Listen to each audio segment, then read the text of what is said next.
Hello, hello, and welcome to another episode of Homeschool Moms Unfiltered. I'm your host, Amanda, and my awesome co-host is... Hello, I'm Megan. Hey, hey. So we are your source for messy, imperfect homeschool advice and community. And yes, while we are moms, and we do tend to be pretty unfiltered, hence our explicit rating, depending on where you listen or watch, you are welcome in our space, regardless of how you present in the world. True story. We are a secular and progressive space that has been built around the idea that we do not need to put on a fake facade to tell you that we are perfect homeschoolers and parents. So we don't expect you to be anyone other than who you authentically are when you enter our space. You are perfect, and we are thrilled you're here. Exactly. As two perimenopausal women juggling homeschooling, life, homes, partners who drive us up a wall sometimes, our own company, in my case, chronic illness, and everything else life can throw at the both of us. Look, we just don't have any extra energy to pretend to be anyone other than our unfiltered, authentic selves. So you do you. We're here for it. Oh, I will. I'm going to do me. Yeah, don't you worry. There's something liberating about the take me or leave me thing. We've talked about it a little bit before too. I feel like in your 40s, it really starts to surface in a strong way.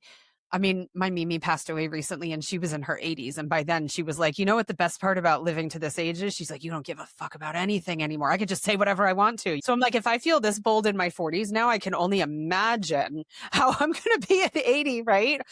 But I am in fact pleased to report that the other day I wore a strappy sundress with no cardigan. Today I've got a tank top on if you're watching video because we're in a heat wave in Portugal and we don't have air conditioning in Portugal. We talked a few weeks ago about how I might have waited just a little too long to start my 14 days to sexy sleeveless arms program on media or whatever it is, like the online workout at home thing, you know? And so listen, personality wise, I am rock solid on the take me or leave me thing, but freaking A, as a woman who was a teen in the 90s and brainwashed with all those anorexic beauty standards, which are now returning, which is just one more great reason to say, fuck the patriarchy. I do sometimes still struggle with the body part of the acceptance, take me or leave me thing. And so when we recorded the last time, you were like, okay, fine, but like you have normal woman arms, like it's fine, right? So I'm like, okay. I kept like hearing that in my head. And I'm like, yeah, I do have normal woman arms in the sense that they are in fact arms and they are on my body and I am a woman, which therefore normalizes them. It's kind of like that thing, like having a bikini body by summer. And it's like, put on bikini. It is on your body. Now you have a bikini body. It's that concept. And so I'm like, you know what? My arms are flabby, but it's hot out. And I'm just trying to work on not caring so much. I'm trying to work on focusing on the fact that my body grew and birthed 3 human beings. My body has yo-yoed through life with all of the stresses and things that we endure as humans. My husband's multi-year cancer fight, where sometimes I was so stressed that I couldn't eat. And it was so funny because people who didn't know what was going on in my life would see me and they'd be like, you look great. And I would be like, oh, if you only knew, like, I'm just like, right. And then I'd go the opposite extreme where I would comfort eat for stress. So I'm like, yeah, my body's been through a lot, but who the fuck cares? Like I kind of do, but I'm working on it. So yeah. So big news for the week. Well, yeah, good for you. And I mean, the other thing too is you would never be out and about and look at a woman and be like, oh my God, I cannot believe she's wearing a tank top with those arms. You would just never think that, let alone say it. But yet you're being so much more harsh on yourself. Give ourselves the grace that we give everyone else. People come in different shapes. Everybody, like, yeah. But I do know it is easier said than done. Look, I could totally sit here and be like, the world is on fire. Trans individuals are under threat. Immigrants are under threat.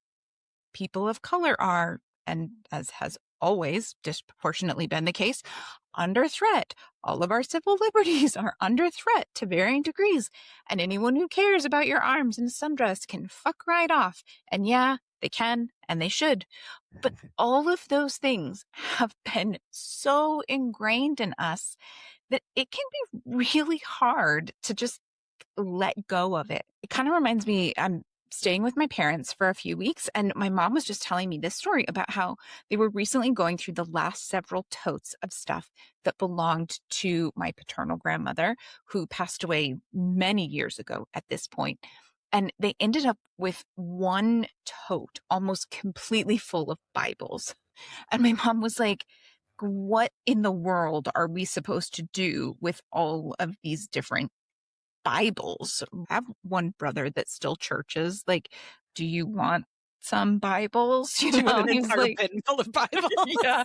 Because I'm like, there might be like the family Bible that you keep because of stuff that's written in it or whatever. But I'm sure so many families are like this. Someone has just collected all these different kinds and the freebie Bibles and the this and the that and like whatever. And my dad was like, just throw them away with all the other stuff we're chucking. We got to make like a big run to the dump. And my mom's first response was like, oh, you can't do that. And then she was like, oh, wow. Like years of fire and brimstone lectures really do pop up at the most random times, even when you think you've totally processed all that trauma. And that's just it. It's so true. You can deconstruct and unpack and do the therapy and do the work, and still, sometimes it just pops up. Actually, that whole thing ties really nicely into our topic today. So let's put a pin in that for right now and move on. Okay. Pin inserted. Check. Yeah. So if you haven't been picking up on what we're putting down here, we are not your typical homeschool space. We will not be sharing religious resource recommendations, perpetuating traditional family values, which, let's be real, is really just a code phrase for bigotry and misogyny. We will never release a unit study about the glory of the amazing adventurer who was Christopher Columbus. As if the dude was freaking lost. And if you've been homeschooling for any length of time, you know how rare this kind of space is in the homeschool world. So please go ahead and hit follow now so we can be friends. And because as progressive secular homeschoolers, we need to stick together. True story. That and the fact that between us, we've been homeschooling and working as educators basically forever at this point, it feels like. And so we've built every resource we wish existed when we were new to homeschooling. So you don't have to cobble together information or piece together all of the puzzle pieces on your own. We have tried really hard to make sure that we've got you covered. Okay, so all of that said, today's topic is all about the uncertainty and fear that often comes with homeschooling. And let's be real, there is plenty of it.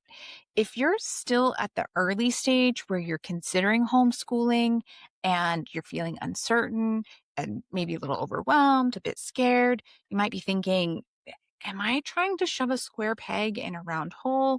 Is all of this fear and uncertainty in my gut telling me that I'm making the wrong choice?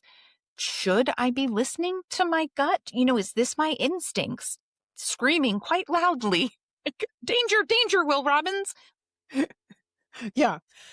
If you're already homeschooling, and this could be true if you're kind of sort of new or years in, you might also be feeling uncertain and nervous. I know Amanda does a lot of coaching sessions around transitions from kindergarten to elementary and middle school to high school. Questions like, what if I'm not doing enough?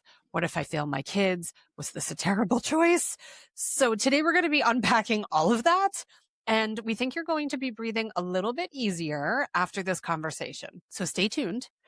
But first, we begin all of our episodes with a weekly recap. It's part of our anti-influencer keeping it real vibe around here.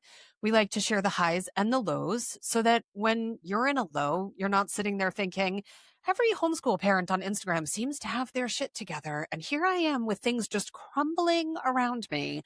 I must not be cut out for this, and I suck. And we promise you that's not the case. So we like to share a balanced overview of homeschooling life and just whatever else is new in our worlds before we dive in. So how are things with you, Amanda? Well, it is safe to say our end of the current school year can best be described as just crash and burn. I mean, in many ways, it doesn't matter. We'll do history over the summer, so it's fine that we didn't finish it. I mean, it would be fine either way, but my kiddo loves history, so he'd be bummed if we just dropped it and moved on. He doesn't want you And cheating him. that's it. He'd be like, there were some things in here that I was really looking forward to. I don't think so. And we are going to try out a new math curriculum over the summer just because we do a sort of modified year-round homeschooling anyway that suits us with the breaks and the traveling and the stuff that we do. And it's a good time to just kind of trial something and see if it's a better fit.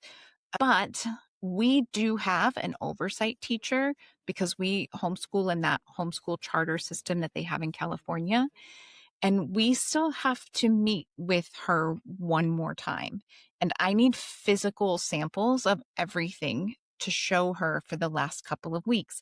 Technically, she only needs 4 samples for 4 different subjects, but we have a newer teacher and she likes to really cover her bases. So she likes to have more than a dozen samples and she wants to see all kinds of stuff. So we we really need and online stuff doesn't count. Like I can print off that he's completed things or like grade reports from online websites, but she won't count any of that. It has to be actual physical worksheets or projects that he has handwritten or typed himself, like spelling errors and all, so that it's like, yes, clearly he did this. And I can't exactly show her that instead of doing math and ELA, the kiddo went to pickleball camp with his cousin who wrapped up the school year in mid-May and was like, hey, come to this camp with me. And I was like, sure, it's like a once in a lifetime opportunity. Go try a pickleball camp. But if you are listening to this episode the day that it drops, we're hopefully on a plane headed back home to our condo after spending a few weeks with family in Missouri. Hopefully, we've got a generally easy, laid back summer ahead of us after tomorrow when we meet with our oversight teacher for hopefully the last time.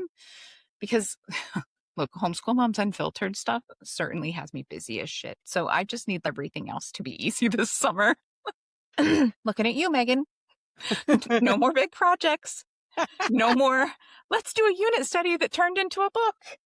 Just. Yeah. Uh-huh. Guilty as charged. It's a good book though. I think people are going to like it. I think it's good. I think it's okay. And again, I've said it before and I'll say it again. You left me and went to Hawaii for 9 days. I was unsupervised. Okay. So I am not responsible for what comes of a situation like that where you're like, I'm offline. And I was like, I respect that, but I got some bad news for you when you're back online because I ran amok. Yeah. So not even an exaggeration of exactly what happened. So how's your week going? It's good. Yeah.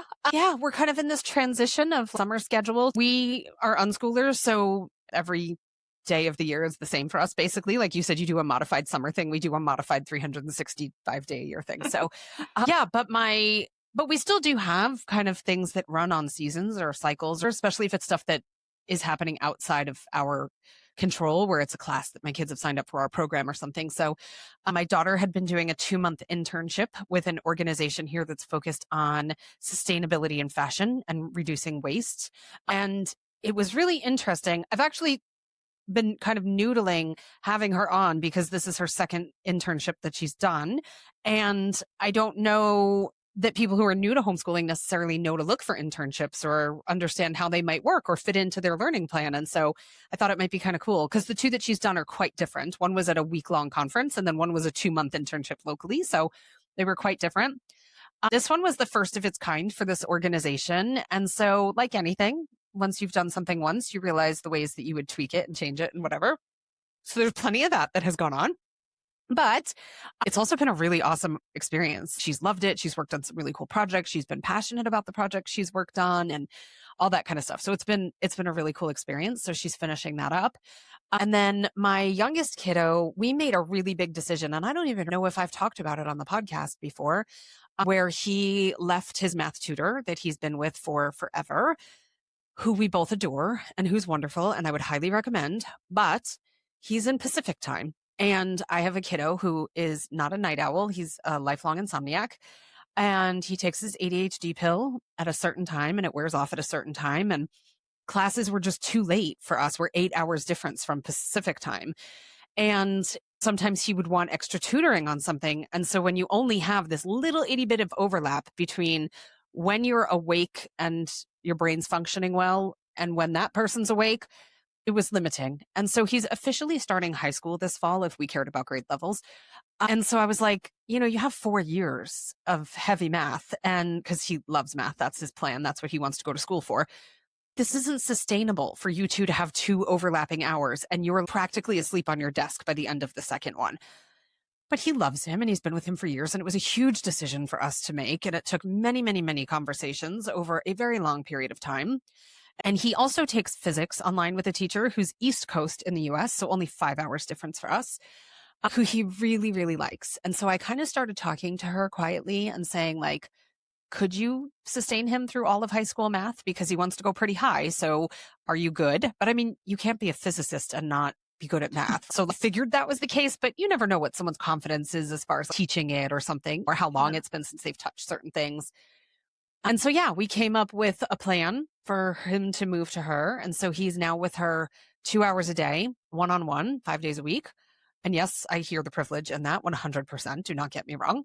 And yeah, so he's doing a summer class with her right now. He's doing art of problem solving, introduction to number theory. And then he's finishing up physics for the spring semester. And in the fall, he'll start pre-calc and physics with her. But a huge reason that we made this change has been because basically he was living for school before, because his classes were 6 to 8 p.m. our time. And he was always so tired by the time class ended at 8 that he would reserve all of his energy for the whole day and never wanted to go anywhere or do anything. Because he's like, if I do, I'll be even more tired then.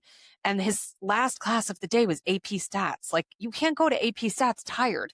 So we've been doing that for a year now. And so now a lot of the things that he had become desensitized to from a sensory perspective, we now have to desensitize to again, because he wasn't going out and he wasn't doing these things. And so we're just taking really small baby steps, like revisiting the world of the living during the daytime.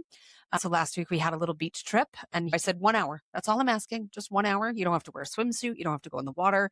Just 1 hour. Let's go get some fresh air and some sunshine. We both had a sniffle. I'm like, salt air is great for a sniffle. Let's go do it.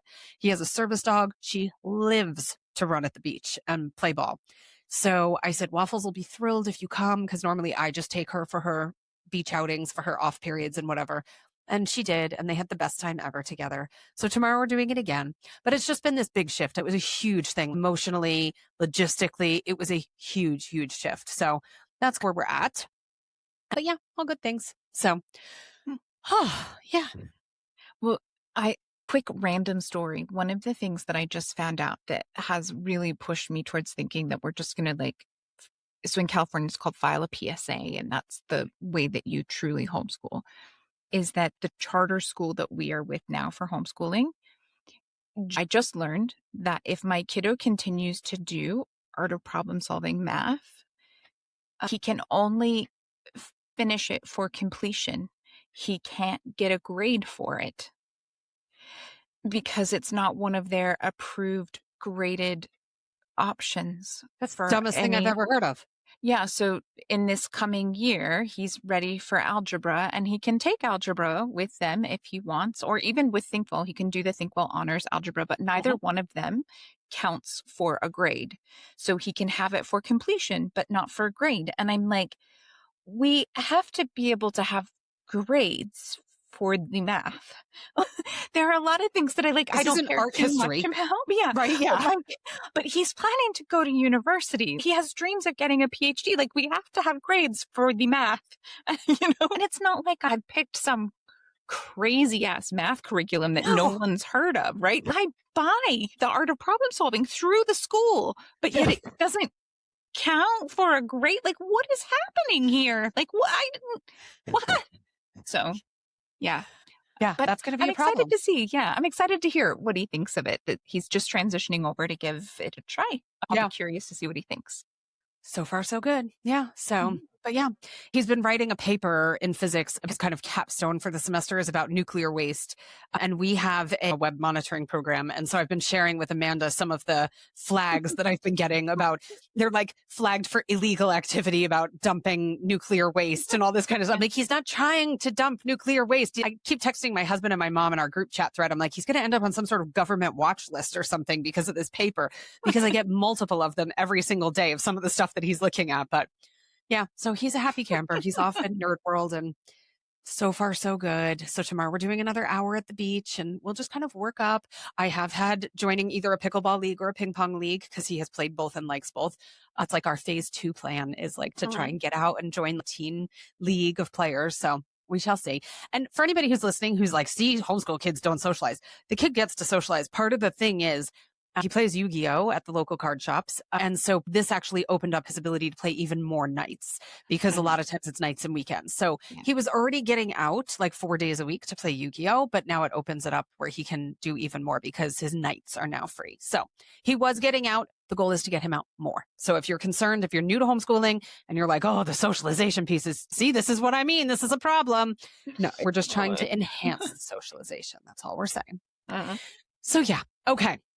So let's talk about that pit that's at the bottom of your stomach and the sleepless nights and the am I failing my kids spirals, because they're very, very real. You are not the only person having them. Okay. And we'll just give you the bottom line up front, but please don't leave us. We'd really like you to actually listen to the whole episode. But we will tell you, those nervous knots down in the pit of your tummy does not mean that you have made a bad decision, that you are failing, that your kids are doomed, or anything like that. How can we be so confident, Amanda? We're going to share a lot of ways to really give you some peace of mind. But beyond that, we've said this before, and we'll say it again, and we'll keep saying it. You're here. You're here trying to learn and grow and be the best homeschool grown-ups you can be. If you didn't care and you were just like, the kids will be fine, they'll figure it out while sloshing your martini over your glass or whatever else, you wouldn't be here. True story. Visions of my in-laws are coming to my head while you're talking. They didn't homeschool, but the rest of that was accurate. It was like, oh, are the kids playing in traffic again? Well, they'll be okay. You know? Anyway, homeschooling is a lot of work. And yes, while you can homeschool on a dime, we did a whole episode about that, there's often costs involved. And it can be to varying degrees. You can homeschool on any budget. Okay. You do not need to have your kid with somebody 2 hours a day, one-on-one. Again, privilege. Totally see it. But your time is worth money. Yeah. And no matter what, there are costs involved. You have to buy pencils or pay for printer ink or printouts at the library, gas money or bus fare to get to the library. There are costs involved, even if you're doing it on an absolute dime and a shoestring budget. Yeah. So you would not take on those extra costs and the extra responsibility if you didn't care. That alone tells us that you will not fail your kids because you care enough to do your best. So what are all of these doubts and fears then? And here's the deal. We know from our own data that while all genders are welcome here, the vast majority of our audience is made up of women. We get all sorts of stats from all the platforms. And for way too freaking long, women have been told to ignore our instincts. We've been told it's all in our heads, that we're overreacting, we're being too emotional, we're making a big deal out of nothing. Sound familiar? We've heard all of this. So the last thing that either one of us is going to do is sit here and be like, just ignore your gut. Okay. Ignore it. But I would love to ask you a different question. What if the pit in your stomach isn't actually your gut warning you that homeschooling is wrong? What if it's your nervous system doing exactly what it's designed to do, scanning for danger, sounding the alarm, trying to keep you safe, except the quote unquote danger isn't responding to a saber-toothed tiger outside of your cave, as this evolutionary instinct might have you believing? What if the danger it's responding to is to the fact that you're thinking about, or that you have stepped outside of a system that you were taught to trust without question? What if your body is reacting not because homeschooling is wrong, but because choosing something different feels super risky after a lifetime of being told that there is one responsible path to success? In other words, maybe this isn't your intuition telling you to stop. Maybe it's conditioning with a panic button. Well, yeah, I think that's it. Culturally, we've been taught to treat fear as wisdom. And I do think there is some truth to that, right? The phrase, I have a bad feeling about this, is common for a reason. That saying is meant to imply that something is off or wrong. And a lot of times there is something to that. But fear and intuition aren't inherently the same thing. Fear is often loud and it tends to spiral. It often catastrophizes. It plays the worst case scenario on repeat. Oftentimes, intuition feels quieter. It's a bit steadier. It doesn't just hit you out of nowhere. It slowly builds and it's just there and steady in the pit of your stomach.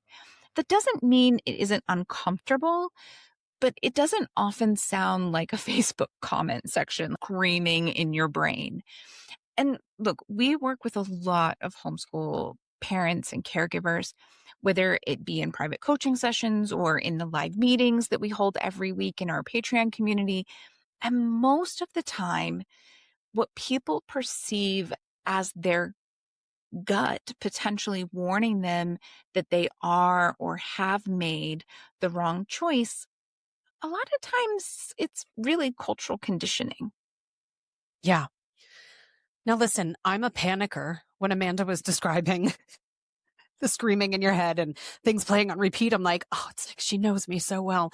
I can reach stage 5 terror level alerts in my brain so fast that if anxiety was an Olympic sport, I would be the Michael Phelps of anxiety. I would be on the cover of the magazines and the cereal boxes.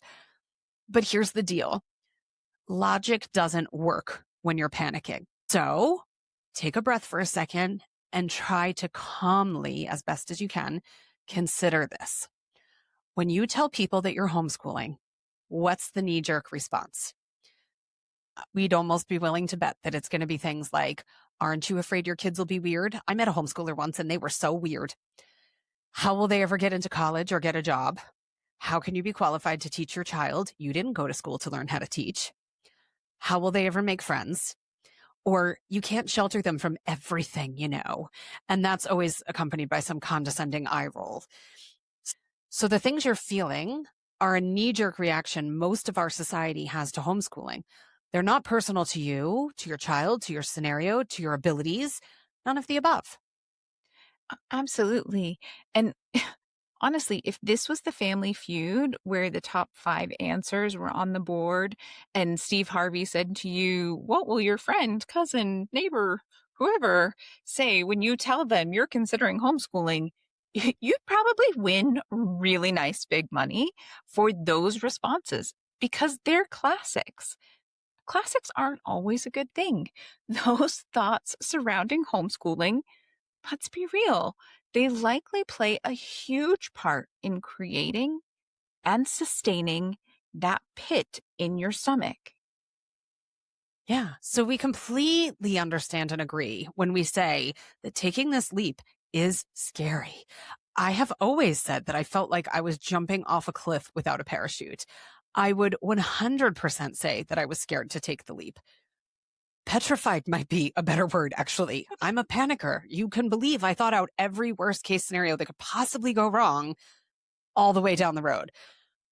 But I'm years and years into this, and the panic has subsided, and I homeschool with confidence about 98% of the time. So even if you're not new and you're well into this, you still have moments where you're like, oh crap, right?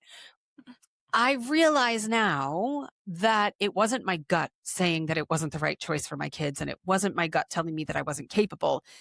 It was that conditioning saying, danger, danger, you are about to step out of the approved path. Oh, for sure.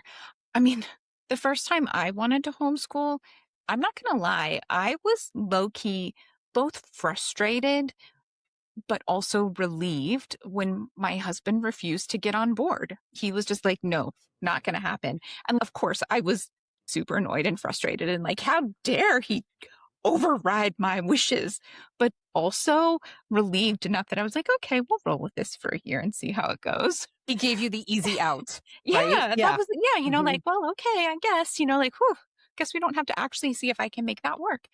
And realistically, I probably could have pushed him to agree to homeschooling earlier than he did, but I was absolutely apprehensive for a whole bunch of different reasons. And we need to acknowledge just how deeply school, being the inevitable, is built into our culture. It is not viewed as just one option or an available tool. It's maybe getting a little bit more post pandemic because virtual school is much more common, but it's still just another flavor. It is the accepted default childhood setting. And then for some reason, there are all of these options within that setting. Virtual school is a little bit different, but you've got choicing in, charters, magnets, private school, religious school. Heck, some places have even embraced vouchers. Don't even get me started on that soapbox. But stepping out of that system completely, that's still too far, too hard outside of the box for just a lot of people. So when you're considering homeschooling, or you've embarked on this learning journey, it doesn't just feel like you've made an educational choice. It's not, oh, we're going to learn differently. Like it feels different than deciding between the Montessori private school and the public school at the end of the block or the charter school in town. It feels like you're breaking a rule. It feels like you're opting out of normal. It feels like you're personally taking responsibility for something that most people outsource, maybe because they know more than you about why they should outsource it. And look, that is a lot to carry. Yeah, it definitely is. But the only thing that I could suggest here then is to try to reframe that heaviness and that weight that you're feeling bogged down with making this decision or really throwing yourself fully into this adventure is maybe try to reframe that weight as how much you care and how invested you are in the outcomes. Because honestly, if you weren't at least a little bit nervous or engaging in the occasional panic spiral about taking responsibility for your child's education, that's probably more concerning. That might be a little too much confidence in those situations. We see that a lot these days with people where you're like, you have a lot of confidence for an internet degree. Yeah. Um, Google did not have all the answers. Totally off topic. Side quest. I don't know if you've heard about it, but there is a nuclear leak in Garden Grove, California, like not far from Mm-mm. Disneyland. And Oh, they're trying to figure out what to do about it. And they put out all of these potential evacuation warnings in case it fails or explodes or all of this kind of stuff. Because I live in Southern California, this notice comes across and they're like, the Orange County Fire Authority has asked people to stop calling in with suggestions for how to fix the leak. stop it. I'm not even kidding. Like, because these days, right? People are like, all of those I did people my trained own in research. hazmat. Yeah, they Yeah. don't know. Google told me, ChatGPT. Google now gives a really good AI summary when you type something in. So I've got an idea. I'm sure their specialists haven't seen or thought of. Just like, shut up, right? So, I mean, Spencer Pratt is an actual contender for mayor in Southern California. So, I don't even. maybe the sun is like affecting people's brains or something. I don't know, but I guess I shouldn't be surprised, but that's freaking hilarious. Oh my gosh. Yeah. So, listen, if you've been homeschooling for a little while, and you're finally feeling like you got your footing and things are kind of going smoothly and that knot in your tummy is loosening and you didn't vote for Spencer Pratt, just know that it can and honestly very likely will come back. That knot is not gone forever because you'll enter a new phase or you'll need to make a big decision at a fork in the road. I've mentioned it off and on, but this past year, we officially started middle school. And yeah, there were some moments and some really big decisions. Now, it wasn't a pit in my stomach, like when we were brand new and first starting, but there were moments, right? There were pro and con lists. There were some big conversations with my husband about which is the best path forward. There were some tough conversations with my kiddo. So just don't be surprised when it pops up again down the road. But hopefully it is in a less intense way.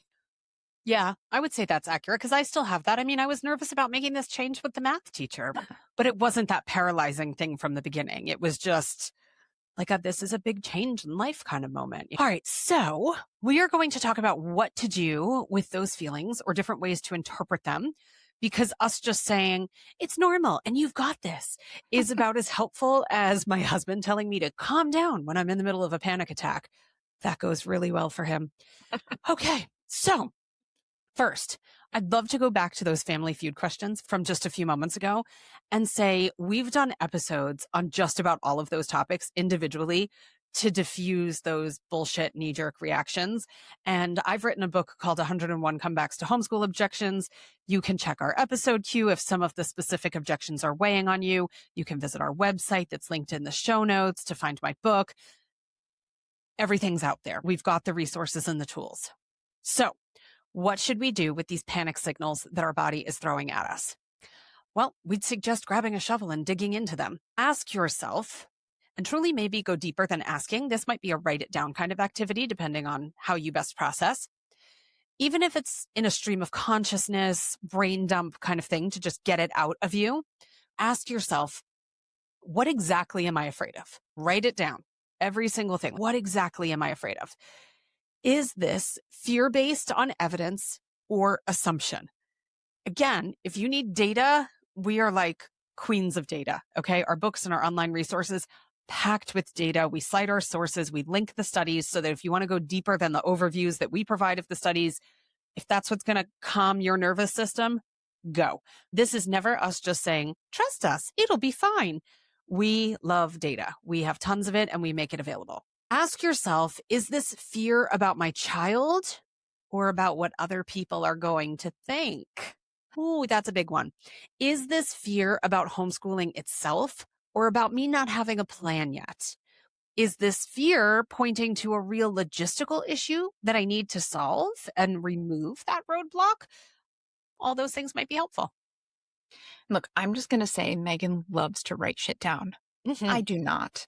So if you just want to turn it over and over in your head, that is totally okay too. I'm walking to do something and I'm thinking about things. I'm taking a shower, I'm mulling things. I'm chopping vegetables, I'm mulling over things. I am not a write it down person. It is okay. Either way, once you have broken down the real specifics, right? The specifics behind the feelings, you can actually do something, take action. I don't know about you, but action tends to be very helpful for me when I'm feeling nervous or overwhelmed or just generally unsure about something. Mhm. So, really try not to get stuck in that negative space. So, what that might look like is if your fear is, I don't know the laws yet, learn the laws, do some research. But your fear might also be, I don't know how we'll afford this. Okay, that's okay. So make a budget, just like you do with your other household expenses. Or maybe it's, my kid needs therapies or supports. That's fine and totally legitimate. Do some research, build a support plan. Maybe it's, I'm worried about isolation. In that case, prioritize community from the start. Find the groups. Sign up for a trial day at a co op or a drop off class. Look into options for extracurriculars and rec center sports or classes. You can do all of this research before you dive in so that you are addressing those underlying fears. Mhm. 'Cause fear and anxiety can tell you where you need support. They do not automatically get veto power over the decisions you make about your child's education, safety, and future. Yeah. Yeah, absolutely. So let's do a little time hop here and imagine that you've already made the decision to start homeschooling. If you're following influencers who show you videos of them skipping through fields of daisies and full days of smiling and blissful learning? Well, number one, you have set yourself up to fail. If you have this ability to filter their BS through a strainer, which let's face it, is really, really hard to do because social media, we know, is designed to be a psychological mindfuck experiment on humanity. We know this. We've heard from the people who created some of these platforms tell us that. So as much as you're like, yeah, I can filter it. I know the difference between what's real and what's a facade. Well, we think we do, but man, do we have a lot of issues in society because it's not fully filtered out. Unfollow those people. If they're not supporting your journey in a positive way and they're not bringing magical things into your world, get rid of them. Yeah. But also number two, just know that if you've made this decision to start, you are going to have some rough early days. Most days do not look like the skipping through fields of daisies thing for veteran homeschoolers, let alone new people. Okay. But hard days are not an indication that you've made the wrong decision. I feel like that bears repeating, Amanda. Do you agree? Absolutely. Hard days doesn't mean you've made the wrong decision. Yeah. Something can be hard and still the right choice. Something can be unfamiliar and feel completely alien and still be the healthy long-term choice. Something can require adjustment, meaning it's not perfect from the beginning, but still be better than the thing that you left. I just watched this podcast the other day, Diary of a CEO. I've never heard of the podcast before, which is on me because they have like 5 million followers. But Alex Honnold was on. And because I will watch anything Alex Honnold, my algorithm was like, oh, she'll watch this for sure. And he had a thing in there that was like, don't let perfection be the enemy of good. It's okay for something to be good. It's perfectly okay. Perfectly. Okay. So even if you have deschooled effectively, and yes, you 100% need to listen to the episode about deschooling, read our book chapters on deschooling, take our online course that covers deschooling, it is essential. Even if you have done that, like the deschooling rock star that you are, you can still expect family rhythm changes to have a few hiccups. I mean, hello, we're changing our rhythm. I'm 11 years in. We're changing our rhythm this year. There's going to be hiccups. You can expect kids to test boundaries because, hello, kids, that's what they do. That's part of their development. It's actually healthy for them to do that thing. You can expect to feel tired. You can expect to feel directionless, rudderless, and still know that none of that means that you have made the wrong choice. It means you are transitioning out of one system and into another way of living and learning. We don't expect kids to switch schools, move countries. We don't expect you to start a new job, for any human to recover from a burnout period without adjustment time. But somehow homeschool parents expect that first week to feel like a peaceful montage with muffins and watercolor maps and all of these things. And it's not natural. You're not setting yourself up for success. If it goes that way, great, awesome, amazing, super happy for you. But odds are it won't.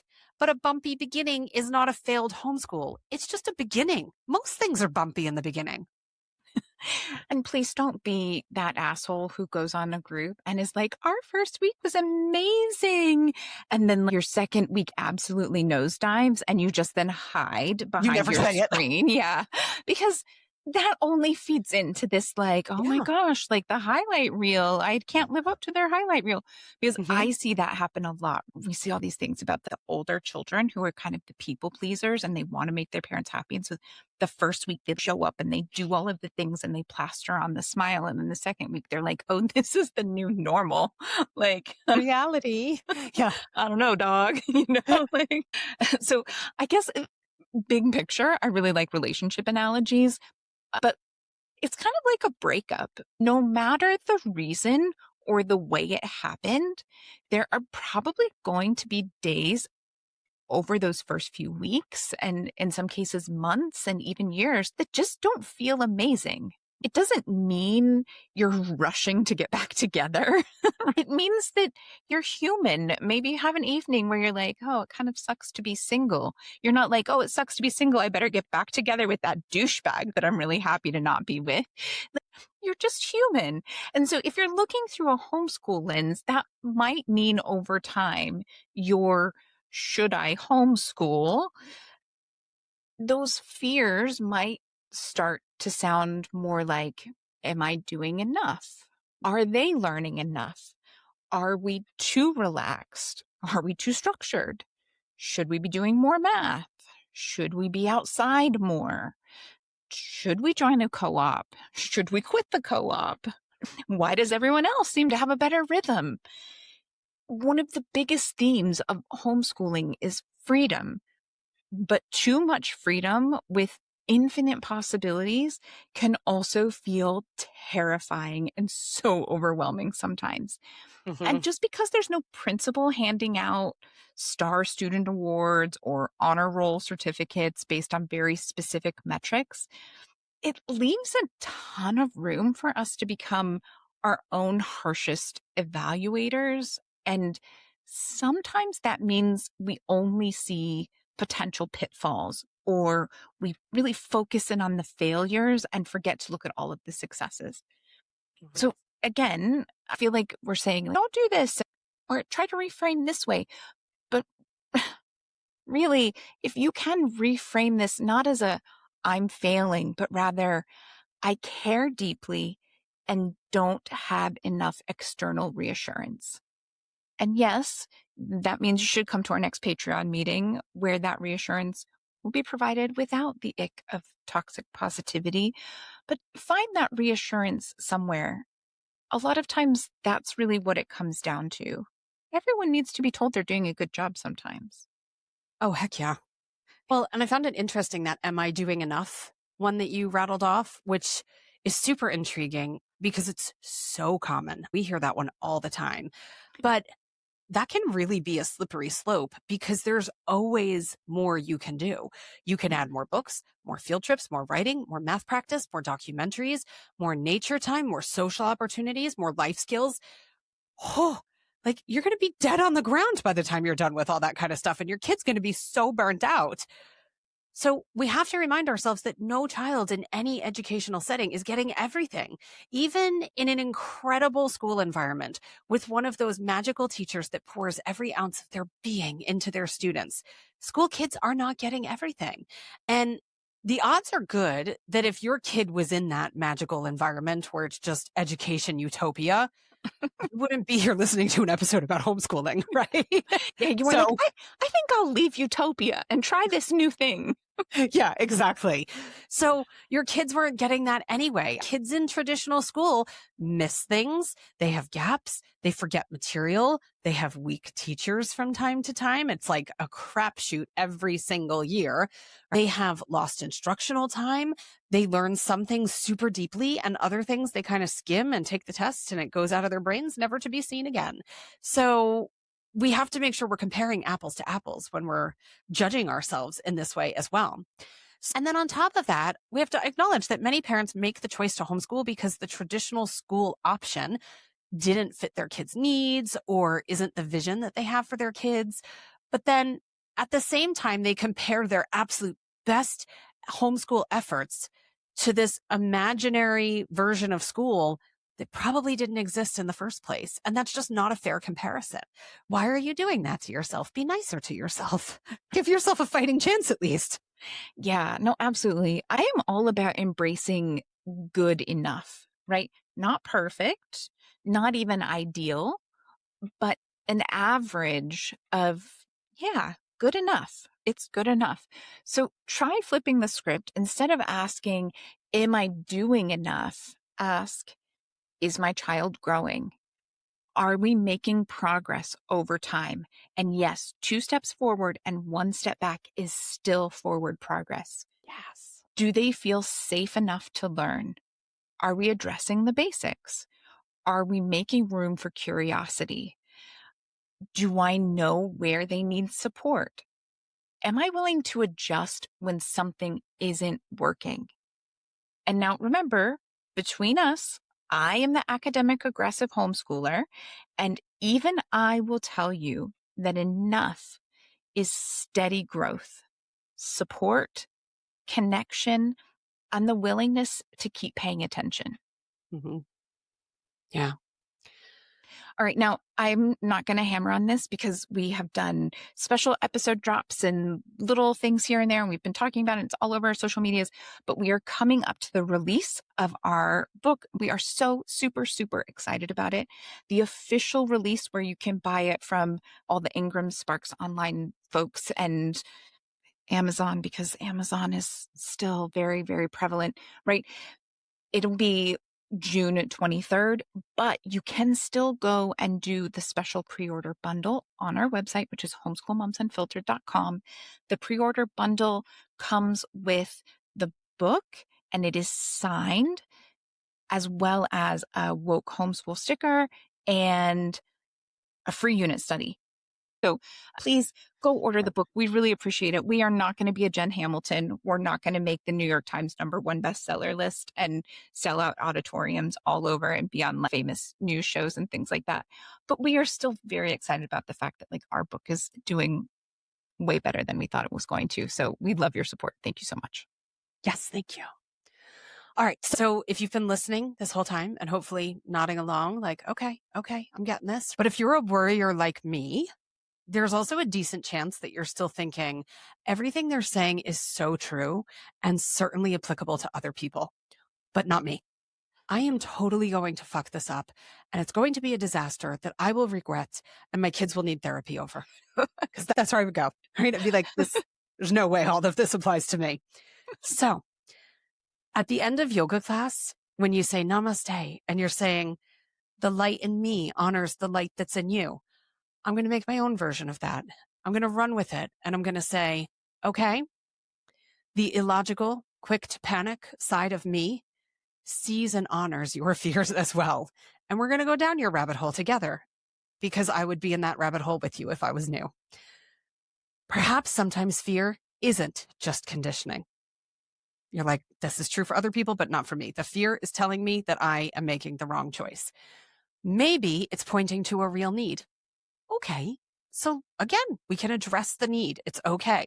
Yeah. Some examples of those things might be you perhaps don't have a safe or stable home environment for learning right now. And that might be the case. And that might be something that you feel I need to address before I can fully jump into homeschooling. And that's a-okay. Your child needs support and you have no plans to access support. Again, to Amanda's point before, hopefully you can build out a plan that opens up access to support. We just did an episode recently about IEPs. We're happy to talk to you individually. We're both homeschooling kids who are neurodivergent. Come chat with us. Perhaps you're trying to homeschool because of pressure from someone else and not because it fits your family, which is ironic because usually it's the other way around. Usually there's lots of people telling you not to homeschool.